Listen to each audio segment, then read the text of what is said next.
حضرت فاطمہ زہرا سلام اللہ علیہا کی شہادت کے بعد امیر المومنین علی علیہ السلام نے ان کے سرہانے کاغذ کا ایک ورقہ پایا۔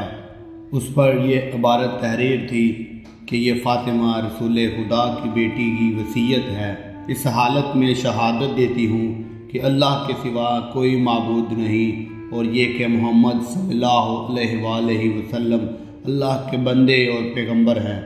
بہشت اور جہنم حق ہے۔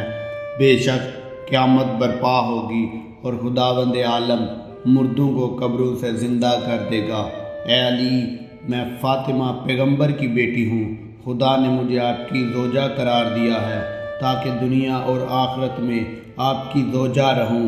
آپ دیگر لوگوں کی نسبت مجھ سے قریب ہیں، لہٰذا مجھے رات میں قنوت و غسل دے کر رات کو ہی مجھ پر جنازہ پڑھا کر مجھے دفن کر دینا، اور کسی کو خبر نہ کرنا۔